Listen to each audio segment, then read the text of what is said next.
నమస్తే. ప్రస్తుతం మనం ఏదైతే బంజారా హిల్స్ సంబంధించిన పోలీస్ స్టేషన్ పరిధిలో ఉన్నామో, ఏదైతే పోచారం శ్రీనివాస్ రెడ్డి ఇంటి దగ్గర జరిగినటువంటి వాగ్వాదం ఉందో, ఆ వాగ్వాదం సంబంధించి బీఆర్ఎస్ నేతలందరినీ కూడా అరెస్ట్ చేసి ఇక్కడ ఉన్నటువంటి పోలీస్ స్టేషన్ తరలించడం జరిగింది. సో ప్రస్తుతం మనతో పాటు వాసుదేవ్ రెడ్డి గారు ఉన్నారు. వారితో మాట్లాడి అసలు ఏం జరిగింది అక్కడ అనేది పూర్తి వివరాలు తెలుసుకునే ప్రయత్నం చేద్దాం. సార్ చెప్పండి, ఇలా ఎట్లా చూస్తారు వాసుదేవ్ రెడ్డి గారు?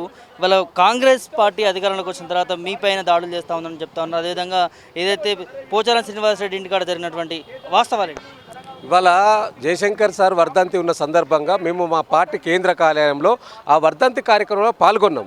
ఆ తర్వాత వెంటనే కొన్ని వాట్సాప్ గ్రూపులలో మా పార్టీ ఎమ్మెల్యే కాంగ్రెస్లో జాయిన్ అవుతుండని చెప్పి చూసాము. అరే చూసినాక మా పార్టీ కార్యాలయానికి దగ్గర ఉన్నది ఇల్లు పోయి మాట్లాడదాం. గతంలో ఏం తక్కువ చేసింది బీఆర్ఎస్ పార్టీ? నీకు మొదటిసారి ప్రభుత్వంలో మరి వ్యవసాయ శాఖ మంత్రి ఇచ్చినావు, రెండోసారి ప్రభుత్వంలో శాసనసభ స్పీకర్ చేసినావు, నిన్ను లక్ష్మీపుత్రుడాన్ని కొనియాడిండు కేసీఆర్ గారు. మీరు పక్కపంటి కేసీఆర్ పక్క సీటులో కూర్చునేది.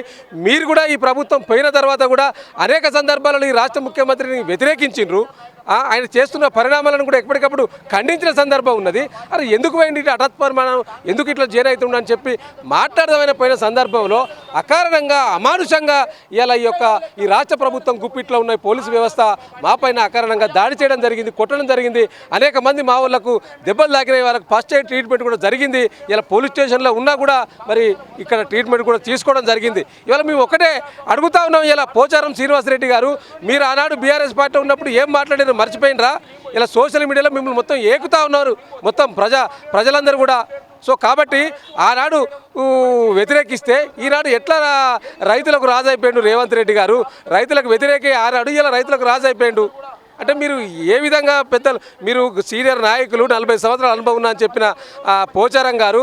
కాబట్టి ఇలా మేము ఒకటే డిమాండ్ చేస్తూ ఉన్నాం, మీరు పోతే పోండి ఏ రాజకీయ పార్టీకైనా, కానీ పోయే ముందు మీరు కారు గుర్తు మీద బీఆర్ఎస్ పార్టీ కేసీఆర్ పక్షాన గెలిచారు కాబట్టి ఆ పదవికి రాజీనామా చేసి మీరు రాజకీయ పార్టీలో చేరండి అని చెప్పి మేము డిమాండ్ చేస్తూ ఉన్నాం.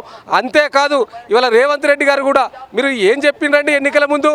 ఒక పార్టీ నుంచి ఇంకో పార్టీకి పోతే రాళ్లతో కొట్టండి, చెప్పులతో కొట్టండి, ఉరి తీయండి అని చెప్పిన ఈ రాష్ట్ర ముఖ్యమంత్రి రేవంత్ రెడ్డి గారు ఇప్పుడు దీన్ని దేంతోటి ఉరి తీయాలి రేవంత్ రెడ్డి గారు, దేంతోటి కొట్టాలని చెప్పి ప్రజలు అడుగుతూ ఉన్నారు. సో కాబట్టి ఇది మంచి పరిణామం కాదు. ప్రజాస్వామ్యయుతంగా ఏర్పడ్డది మీ ప్రభుత్వం. ప్రజాస్వామ్యయుతంగా ప్రజలు మాకు ప్రతిపక్ష హోదా ఇచ్చిండ్రు. ఈ ప్రతిపక్ష హోదాను తగ్గించాలి, కేసీఆర్ గారిని లేకుండా చేయాలని ఒక కుట్ర పన్నిండు రేవంత్ రెడ్డి గారు. ఆ కుట్రలో భాగంగానే అంగట్లో సరుకులాగా ఎమ్మెల్యేలను పైసలు ఇచ్చుకుంటా ఉన్న సందర్భం కూడా ఇప్పుడు కనిపిస్తూ ఉన్నది. మీరు ఎమ్మెల్యేలను ఎమ్మెల్సీలను కొనుగోలు చేస్తే మీరు ముందుగా రాజీనామా చేయించి తీసుకోండి తప్పితే ఇట్లా తీస్తే తప్పకుండా ప్రజా వ్యతిరేకత తప్పకుండా వస్తుంది. ఎక్కడికక్కడ ప్రజలు తప్పకుండా అడ్డుకుంటారు, నిరసన వ్యక్తం చేస్తారనే విషయాన్ని ఈ సందర్భంగా తెలియజేసుకుంటూ ఇది ప్రజాస్వామ్యయుతంగా మీరు ఫస్ట్ ప్రజాపాలన మీద దృష్టి పెట్టండి.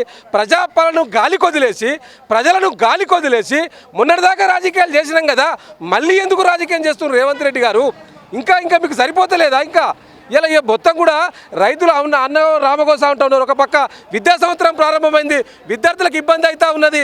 ఇలా హోంమంత్రి లేడు, ఎక్కడికక్కడ దాడులు జరుగుతూ ఉన్నాయి. కాబట్టి వీటి మీద దృష్టి పెట్టాలని ఈ రాష్ట్ర ప్రభుత్వం ముఖ్యమంత్రి గారికి మేము విజ్ఞప్తి చేస్తూ ఉన్నాం. 10 సంవత్సరాలు బీఆర్ఎస్ పార్టీతో ఉన్నటువంటి పోచారం శ్రీనివాసరెడ్డి గారు ఇప్పుడు అధికారం కోసం పోతున్నారా? ఏంది వాళ్ళు దీనికోసం ఏం చెప్తుంది? పక్క అధికారం కోసమే కదండి. ఇప్పుడు పదవి లేకుంటే ఉండే పరిస్థితి లేదు. ఎమ్మెల్యే పదవితోటి వారికి తృప్తి చెందుతలేరు. వారికి మళ్ళీ మొదటిసారి ప్రభుత్వంలో మంత్రి అయిండు, రెండోసారి ప్రభుత్వంలో స్పీకర్ అయిండు, మళ్ళీ ఇప్పుడు దానికి తగ్గట్టు ఒక పదవి కావాలనే ఒక ఆకాంక్ష ఇలా వారిలో పెరిగినట్టు కనిపిస్తూ ఉన్నది. ఇలా గంత ఏజీ వచ్చింది, మాకంటే పెద్దోడు అంటే బాగుండదు. కానీ ఎందుకండి సౌదాలకు వచ్చినాక ఇంకా పదవులు ఎందుకండి? రాజకీయ భవిష్యత్తు లేదా అండి? ఒక 5 సంవత్సరాలు ప్రతిపక్షంలో ఉండలేకపోతారా? మొన్నటిసారి కాంగ్రెస్ ఎంతమంది ఎమ్మెల్యేలు అండి? 5 ఎమ్మెల్యేలు. 5 ఎమ్మెల్యేలు ఉంటే వాళ్ళు ప్రభుత్వంలోకి రాలేదా? ఎందుకండి? పదవి కోసం చచ్చిపోతారా? పదవి లేకుంటే ఎమ్మెల్యే పదవి ఇచ్చారు కదా, ప్రజలకు సేవ చేసుకుంటూ ఉండొచ్చు కదా. కాబట్టి ఇది మంచి పరిణామం కాదు పోచారం శ్రీనివాసరెడ్డి గారు. కాబట్టి ఇక్కడి నుంచి ఎవరైనా పోవాలని ఆలోచన చేస్తే ప్రజలు ఎక్కడికక్కడ నిరసిస్తారు, నిరసన వ్యక్తం చేస్తారు, దాడులకు కూడా పురుగొల్పుతామనే విషయాన్ని ఈ సందర్భంగా మేము హెచ్చరిక చేస్తూ ఉన్నాం. ఇంటి దగ్గర పోచారం శ్రీనివాసరెడ్డి ఇంటి దగ్గర ఘర్షణ దిగాల్సిన అవసరం ఏమొచ్చింది? మీరు వెళ్ళి మాట్లాడదామని అనుకున్నారు, మరి అందులో పోలీసులకు సంబంధించిన ఏం చెప్తారు? ఇప్పుడు మేము అదే అడుగుతున్నామండి. మా పార్టీ ఎమ్మెల్యేను మేము కలిసి మాట్లాడతాం, ఒకవేళ మా ఎమ్మెల్యే మమ్మల్ని అద్దంటే పోతాం, మమ్మల్ని కలవనియండ్రో బాబు అంటే కలిసే ప్రసక్తే లేదని చెప్పి మరి అక్కంచెల్లి ఎల్లగొట్టి మా పైన దాడి చేస్తున్న సందర్భం కూడా కనిపిస్తూ ఉన్నది. ఇవాళ రేవంత్ రెడ్డి గారు పోలీసు వ్యవస్థను గుప్పిట్లో పెట్టుకొని మీరు బెదిరిస్తారు కావచ్చు, మీరు లాఠీచార్జ్ చేయిస్తారు కావచ్చు, కానీ దేనికి అదరము బెదరము. మేము అనేక సందర్భాలలో ఆనాడు తెలంగాణ ఉద్యమంలోనే ఈ లాఠీ దెబ్బలు ఈ జైలు మాకు కొత్త కాదు. తప్పకుండా వీటన్నిటి కూడా ప్రజల సమక్షంలో నిరసిస్తాం. మీ ప్రజా పాలన ప్రజా కంటక పాలన అయిందనే విషయం ఇలా ప్రజలు చర్చించుకుంటూ ఉన్నారు. భవిష్యత్తులో మీకు గోరిగా కట్టక తప్పదనే విషయాన్ని మీరు మరవకూడదని ఈ రాష్ట్ర ముఖ్యమంత్రి గారికి మేము హెచ్చరిక చేస్తూ ఉన్నాం.